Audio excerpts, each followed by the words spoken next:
Hello. Hello, hello. So we are live. Oh. And so we are live. And welcome to episode 4 of the UPpper Pinellas. And we were here 2 weeks ago and did the best show ever. We had like a couple hundred people watch.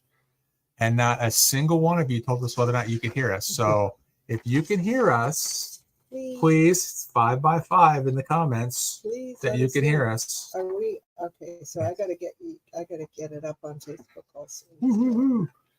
So yeah, we are live here on Facebook, and this is where I see your comments. So if you would hit 5 by 5 by 5, if you could hear us, that would be awesome. Somebody. And in the meantime, or waiting for somebody to answer, we won't get too far into this today because I'm going to put that right there. Be looking for that. Marianne, had a good real estate day? My real estate day was good. It was busy. It was a busy day, but my day did not start off so wonderful. I had that famous coffee bath on my way to, I kind of understand the lady from McDonald's that sued for the hot coffee. It's not that it's hot. It's just that the cups didn't hold it. Now, where I get my coffee from, great place, Urban Grounds. I love them. It's probably not their fault. It's not the cup's fault. It's probably the drinker's fault. But anyway, I poured the coffee all over myself in my car. But happy to say that later on in the day, other things were going crazy that I totally forgot that I had taken a coffee bath early in the morning. So funny. But yeah, no, we've been busy. I have to say that, I could tell the market is definitely moving. The market's moving. We're seeing a lot more activity. It has definitely picked up. So it's always a good sign. Always a good sign. Well, that's all. Sorry you had to start your day that way. I have done that many a time. And it seems that the issue that I've been running into at the place where I get coffee is the manufacturer of the lids isn't the same manufacturer as the cup, and they don't fit right. And you grab the cup, and it's like and it just shoots the top right off. That's it. Yep. That's it. That's the problem. That's the problem. So we got a 5 by 5 by one of our loyal listeners. We did. I'm trying to. I have to say, I'm trying to find it. Oh, there we are, so I can share it on my page. Okay. So our loyal listener, Lori Savage. Hey, Lori. Thank you for listening. Yeah. So things are changing a little bit. Yeah, things are moving up. And so I wanted to share an upcoming property. It's not listed yet. So it's still an off-market property. Should be going live this weekend. But it's a really great opportunity. It is in the 55-plus community of Mission Hill, which is in Clearwater. And it's a 2-bedroom, 1-bath home. And here we are. We're sharing. So this is the community here. It is a 2-bedroom, 1-bath home that it's about just under 900 square feet. Included in this is your cable TV. Your cable TV. Oh, this is your library. Your library. This is the community. This is a meeting center, a meeting room. They have a workout facility. And we saw the pool and shuffleboard, all kinds of stuff. Yeah, so ping they have pong and pool table. Yeah, they do have a pool table, but it's only $590 a month, and includes your exterior maintenance, so the roof and all that, cable TV, gas, which is always nice, sewer, water, trash, all that's included, and we're listing this at $130. $130 is the listing price, and there's some 2-bedroom, 1-bath in there that are going up after they're fixed up a little bit. After they're updated, they're listed at $229. So it's a great opportunity for someone who won't mind putting in a little elbow grease.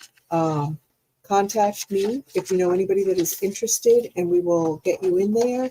And But one thing I want to talk about is this particular community is what's called a land lease. It's a condo and it's a land lease. So Brian, That's a little bit different, right? Yeah. So can we talk about that? Yeah. So land lease versus. Just a regular condo. Yeah. I'm trying to think what's the other. The, a fee simple. Fee simple. Yes, Yeah. Fee simple. Yeah. Fee simple means you own the land underneath. Land leases, they're generally, 50, 75, 100-year leases where they lease the land and put the condos on top of leased land. And where the first question that mortgage companies ask is how much time is left on the lease, because you have to have a specific number of years left on the lease in order, beyond your term, in order to, get financing on those. So if it's, and I'm going off the top of my head, if it's 5 years beyond the term of the loan, you may be required to take a little bit shorter mortgage than a 30-year mortgage, Okay. maybe a 25-year mortgage or 20-year mortgage. But you can get mortgages on them. They go through the same condo inspection and HOA approval that all other condos do, fee simple condos do. But yeah, that's just an extra thing they have to verify. Sometimes require more percentage down, or There is a large community that we're very, very aware of here in the Clearwater area that will only allow you to finance 65%. So you have to put 35% down on that community.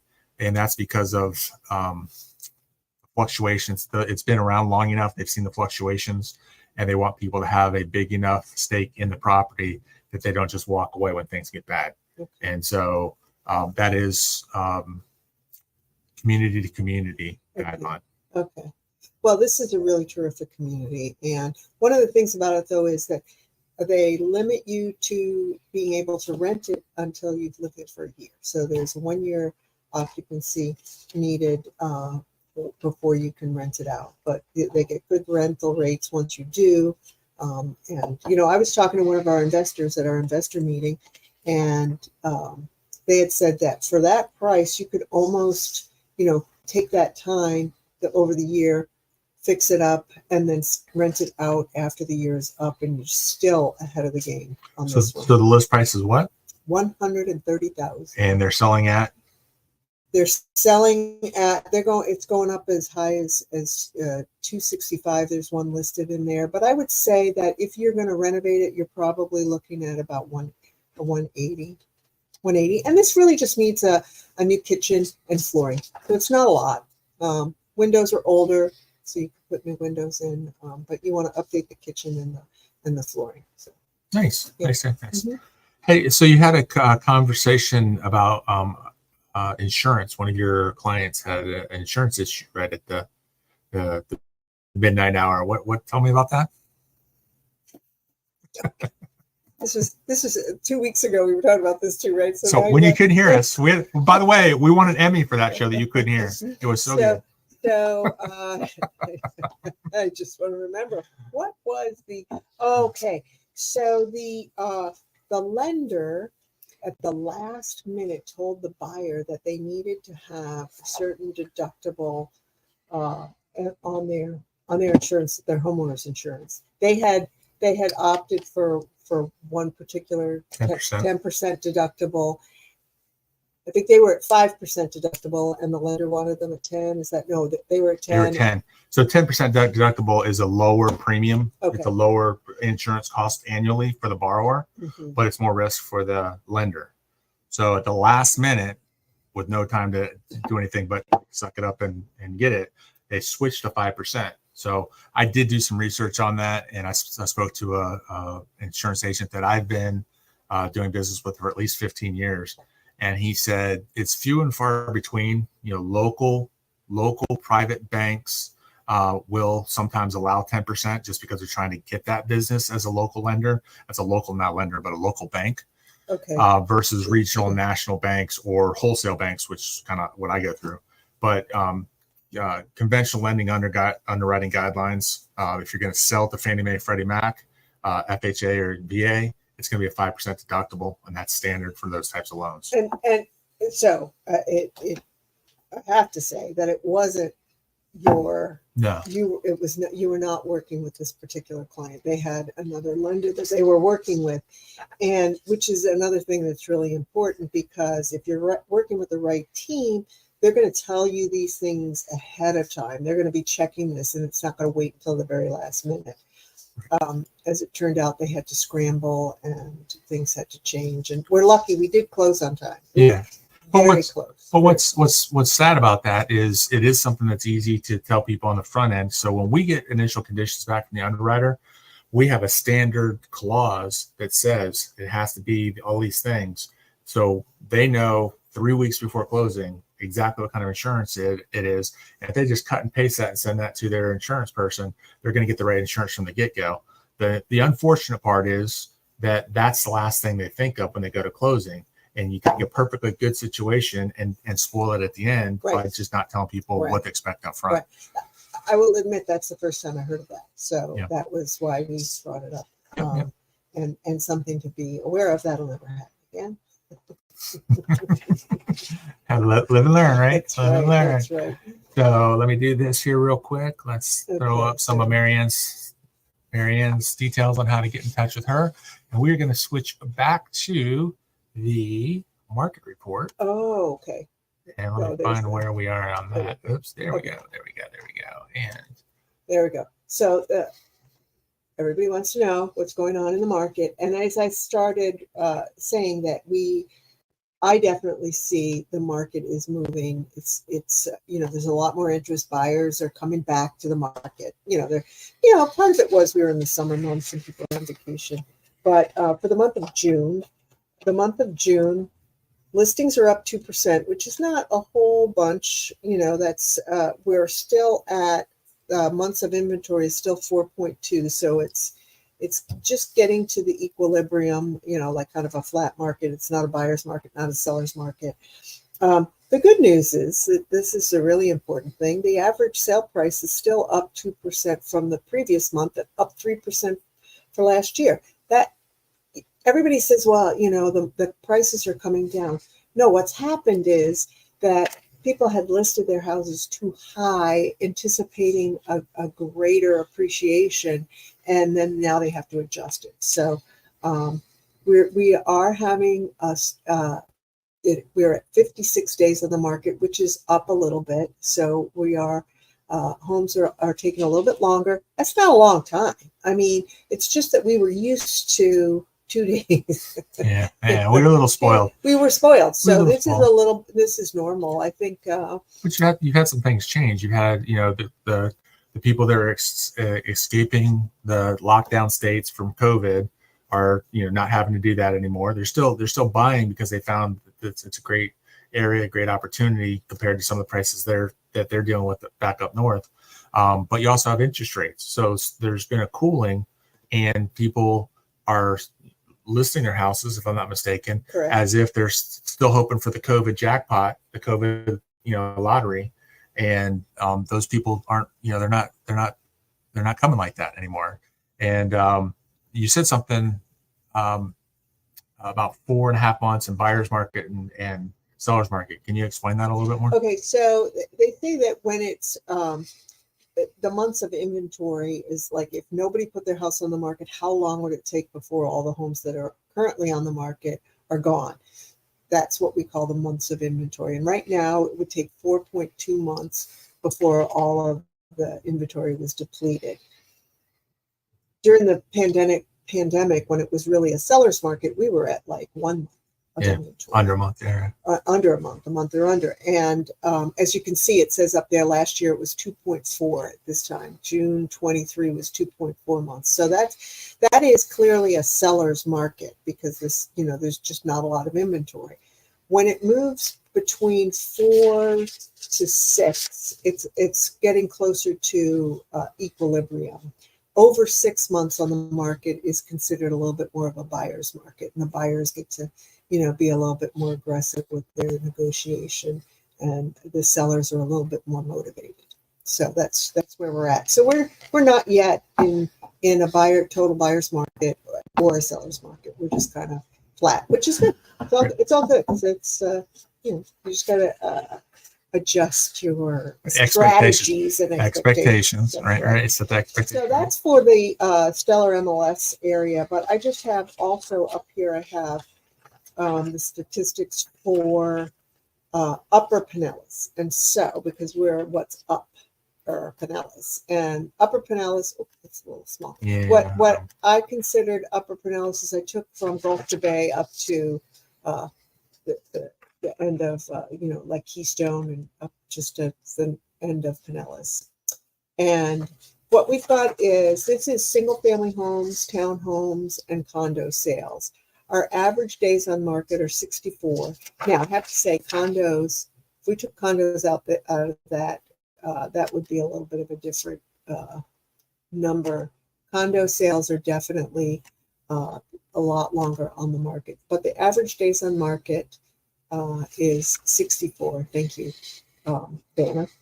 Our average price per square foot is $286 or 425,000, and that's for about a 1,500 square foot property. So that's just kind of where we're at right now. We're like I said, we're increasing. Our days on market are 64, which is a little bit higher the average because we're the condos in there. So that's Upper Pinellas. Upper Pinellas, woohoo! So tell me what's going on with the changes in the way properties are being sold and showed here in August. Okay, so this is really important. I know everybody has heard a lot about the lawsuit and that buyers, that sellers aren't going to be paying commissions anymore, and really the only thing that has changed because of that lawsuit is the disclosures that we have to sign. Brian, you know this because we've been at the closing table many, many times together, and that you have a big old stack of papers. And I jokingly say, but it's true, every time somebody gets sued, there's another piece of paper or 5 in there. So what's happened is that somebody felt that they had not been, they were not given the opportunity to negotiate whether or not they would be paying, the seller would be paying for the buyer agent commission. It's really kind of funny because I think we talked about this too. The people who brought that lawsuit, and Brian, I think you know a little bit about this too because you were mentioning it. The people who brought the lawsuit are now suing the lawyers that they used to bring the lawsuit because the lawyers got more money than they got. They got the big piece. The people that one got the little piece, the lawyers got the big piece. Yeah. Which is like, okay. In any case, so what we have to do now, starting August 6th, if you want to view a property, any property, with the exception of going to an open house, but if you want to view a property, you will have to enter into an agreement with the agent, and you'll have to sign what's called a buyer broker agreement. It's kind of like a listing agreement, but for the buyer, on the buyer's side, and that's all. And you're going to go over what our responsibility as an agent is and what the responsibility of a buyer is. And so, and it's just kind of, you're committing to that particular agent for a particular home or not. So, and I would like to say that coming up on this podcast, I'd like to share more information a little bit at a time because it's kind of overwhelming. But right now, just know that you will want to meet with your agent and go over a buyer broker agreement, and we can break that down as we go along in future episodes. Cool. Yeah, the thing that I have to scratch my head about is because the buyer is paying whatever the purchase price is, and then the seller gets a net sheet. So the seller isn't really paying the commissions. It's coming out of the purchase price of the house, which the buyer is paying. So the buyer should be the one suing, not the seller. But, that's a story. That's a fight for another cat, I guess. I don't know. It's really, to me, it's all just a matter of accounting. What column is it being put in? Things really are not going to change. It's just, it's just that things are going to be accounted for, I think, differently. Yep. But yeah, there's no such thing as a free lunch. Yep. Someone's always paying. So, I'll say that. HELOCs. The next 2008. Are they a tool or a weapon? Okay. So what I have heard, and Brian, you're going to give us a lot more information on this, but I have heard about people being approached saying that we can get you money on the equity on your home.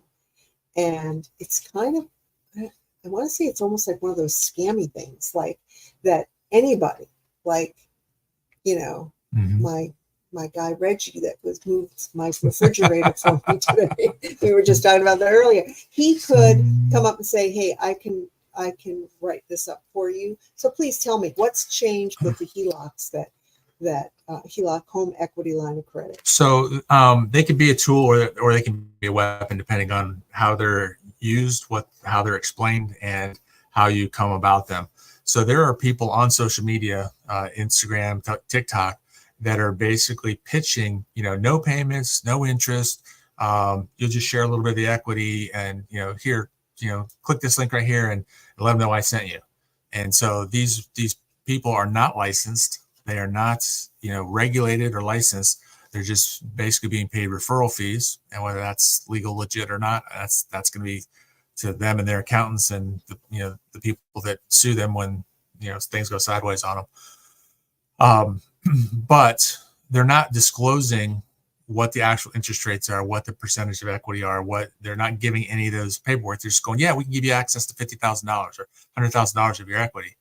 And it's a new product where people are sharing equity. So are you sharing all of your equity? Are you sharing a little piece of your equity? I'm going to stop you here. What do we mean by sharing equity? So the lender is not taking monthly payments. The lender is not charging an interest rate. They're taking equity when you sell your house. And equity is the difference between what you owe and what the house will sell for. That is that section is what's called equity. So if you have $100,000 of equity and they give you $50,000 with no payments and no interest, how much of the equity that's left over are they taking? And are they making you sell within a year, 3 years, 5 years, 10 years? There's a product when it really first came back out in the 70s, which was a reverse mortgage. They didn't fully explain those, and elderly people were losing their homes.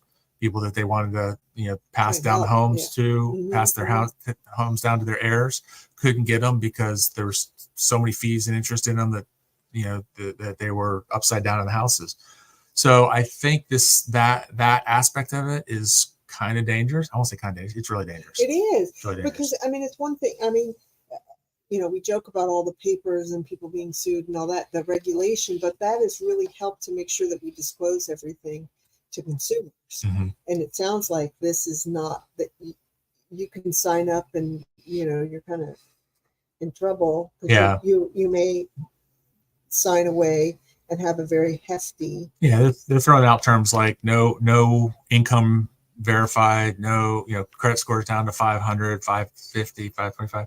And, if we can get you loans down to those scores, the things that it should be a process where everything's disclosed to you, because generally speaking, you're not handling your finances properly now or in the recent past to get your scores to go that low. And so to be kind of targeting that group of people with no income and not good financial sense, it's just a train wreck waiting to happen. Yeah. On the other side of it, Tool, I have, some very affluent people right now going through and taking equity lines of credit on their houses because their houses have appreciated, double digits 4, 5, 6 years in a row. And there's equity there that they can use to pay down higher debt. They can use to, we have a great example of a client that we worked with together, bought a house. A few years later, he found another home for his growing family and was able to get an equity line of credit on his current home to use as a down payment for the next one. He didn't have to do a home sale contingency. Right. We then put his home on the market. It is scheduled to close next month. So he was able to take that equity out and use it. You can use it to purchase another home, an investment property. Yep. So it depends on how it's used and how it's disclosed, just, explained and disclosed, and that everybody is being upward and honest about what the opportunities and costs are, benefits and, pros and cons are of the situation. So, but yeah, that's kind of what's going on with the HELOC world. And then, but that's kind of scary because I feel like we're headed into the territory that we were in 2008, right? Yeah, it's a loophole that it's a loophole in so 2008 Frank Dodd Act that came out in 2010 was set up to protect people's primary homes, and that the HELOCs and HELOANs that they're talking about are basically for primary residences, and they're sucking the equity out of those with little or no regulation, and it's kind of a loophole. There's a loophole for HELOCs and a loophole for reverse mortgages on primary residences that they might have to tighten up here real soon. One other thing, there's a home equity line of credit, and then there's a home equity loan too, right? They're different. So home equity loan is a fixed loan, like a second mortgage. Okay. And you basically pull all that, whatever the line amount is, all at one time, and you pay it back over 10, 20, 30 years, whatever the term is. A home equity line of credit is like a credit card. You can pull, a portion or all of the line out at closing, and then you can pay it off and write checks on it for the next 3 to 10 years, depending on, how you set your line up. And you can manage it to use over and over again. So you need to replace your roof, you write a check for it,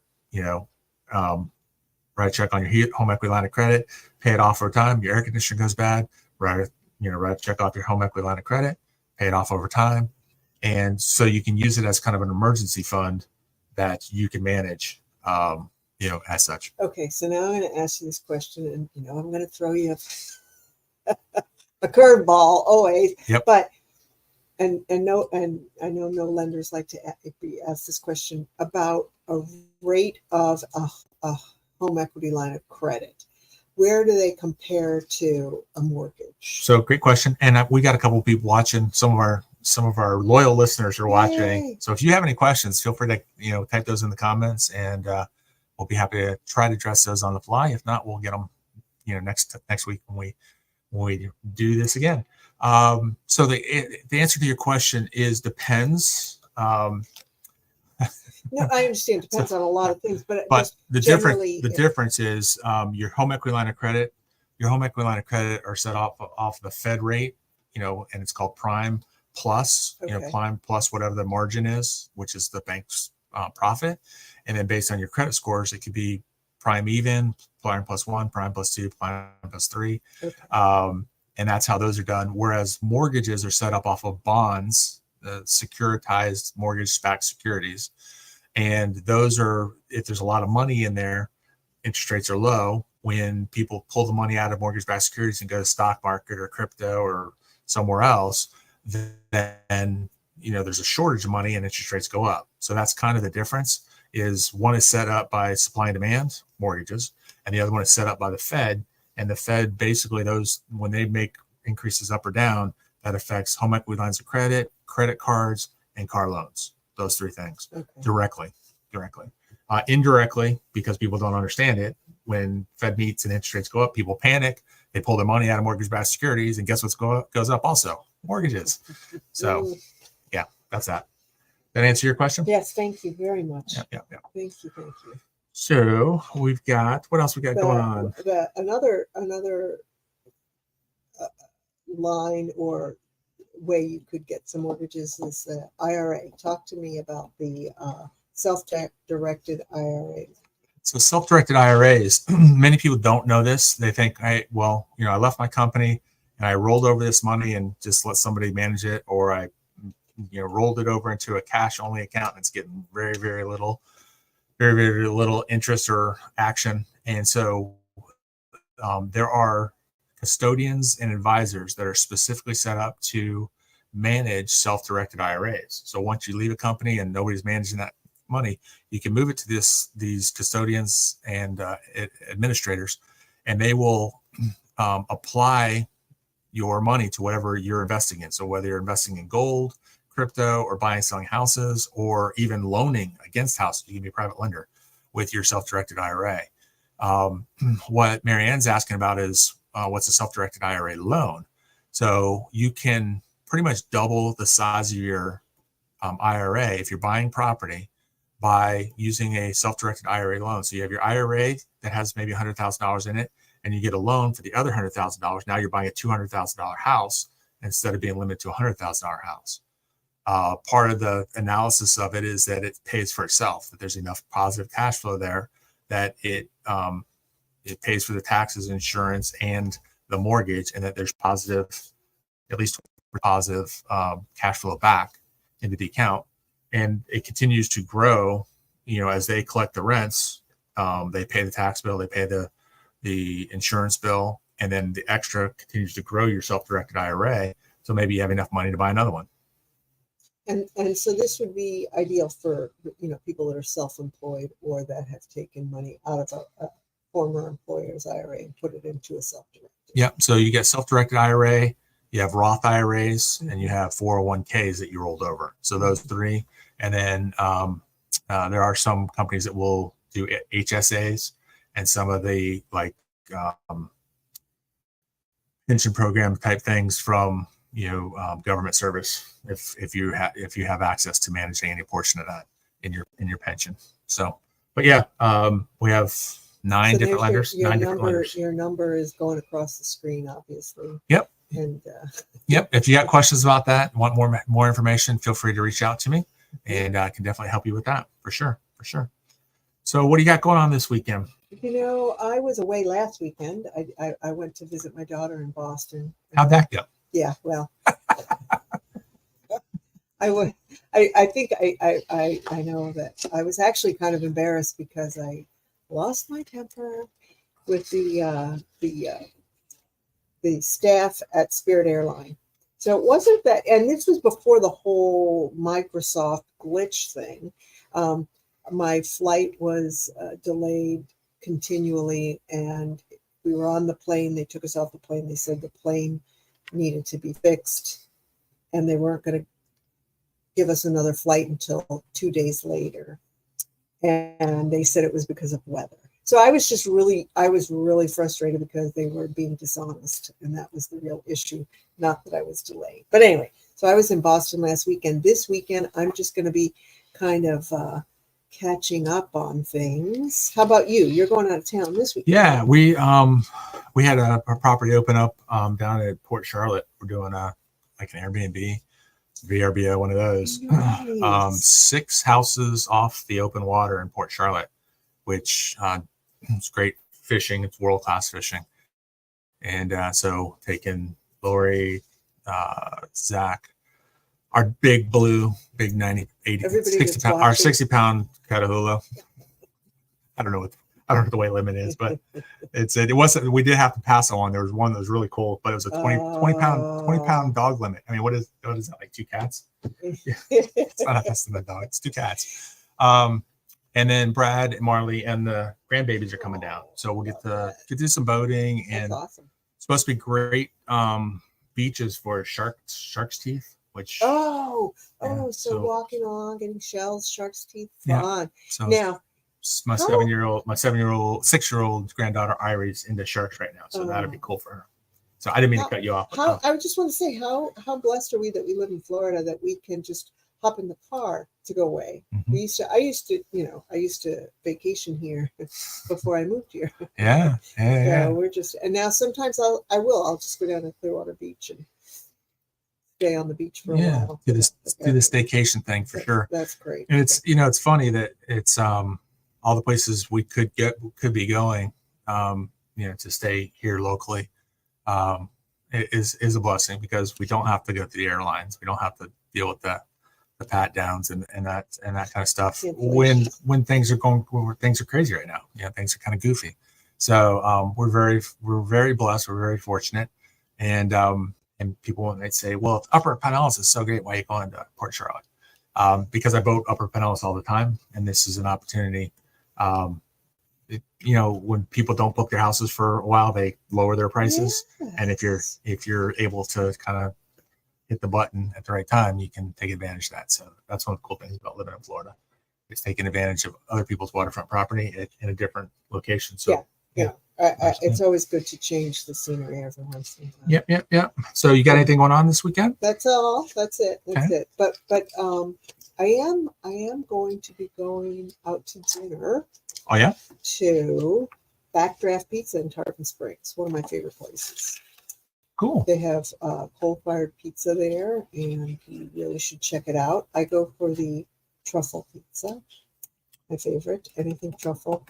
Anything truffle. Truffles. So high school schoolmate, not classmate. Pam was one of the owners, along with her husband and son. And they own one up in Newport Richey as well. Yeah. Mm-hmm. So I shouldn't say they, she's a Facebook friend of mine. So shout out to Backdrafts in Tarpon Springs, right on Main Street. Mm-hmm. And they do make fantastic pizzas on a library night. When I take Irie to library night, that's her place of choice. Yep. So let's go there. And I got a thank you note in the mail from one of our mutual clients. Oh, you know what? That's so nice. It is. It is such a great thing. I was joking that I was mad at her because it makes the rest of us so bad. I know she's a wonderful person, and she's really grateful. But that's nice. Yep. And then upcoming events on Tuesday, August 8th, we have our next investor meeting at Urban Grounds. We grab coffee and we spitball different things that are going on in the investment world, things people are looking for. New things that I'm coming across, mortgage-wise, inventory opportunities that Marianne comes up with. She sold a couple. I think Brian buys coffee for you. First timers. First timers I do. And if I haven't seen you in a while, I might do that as well. Right. And then on August 15th, Marianne has agreed. If you heard us like 2 weeks ago, oh, that's right. Nobody heard us 2 weeks ago. She did agree. I can do lip ring. She said she would sign up and attend. But we're going to do 30-day video challenge where we are going to, for 30 straight days, do stuff on social media to create a community and in the same time process, teach people how to use social media or make it so simple it's savage. And if you ever wonder how I'm in your feed every single day, that's kind of stuff that we're going to talk and teach and learn about over the 30 days that we're doing it. And so this is a great opportunity. I mean, obviously for my business, that's why I'm going to do it, to reach out to people, but roofers, plumbers, handyman, backdrafts, any business at all, or just some people. I know a young lady, she's looking to be a little bit more of an influencer. So this is a great opportunity to learn from someone who is out there slaying it. Thanks. Thank you. I wouldn't say all that, but I appreciate it. You're savage. Yes.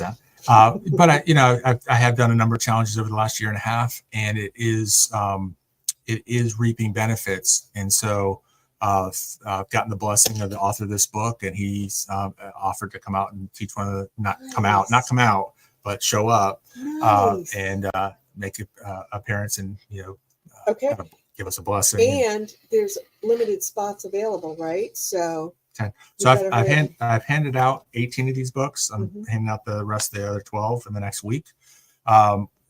This is kind of the mindset book. There are a couple of social media things that you'll learn through it, but it's more of the mindset, the pre to the course. And then the course will be, video, 10-minute video every morning for 30 days, where we have a social media challenge that we accomplish by that day. And everybody in the group kind of goes out and looks at each other's, I don't say, what's the assignment? Post assignment. And encourage each other and support each other and such like that. So the little community. So very cool. I'd like to say thank you to Lori and Marley and Addie. And don't forget to send us questions, comments, or, places you'd like to learn more about too, because we want to highlight different areas of Upper Pinellas. Addie is a real estate agent that I met through one of these challenges, and she's over on the far side of Tampa. and she's got all kinds of cool things going on. We might want to have her on one time. Awesome. I love it. Yeah, because she's got her hand in a lot of things. She's very fast moving. Got a lot of stuff going on. So, but thank you. And Thanks. Anything else I can do? Anything else we can do? Got Marianne's number going by now, and had my number going by before. And you can always find us on social media.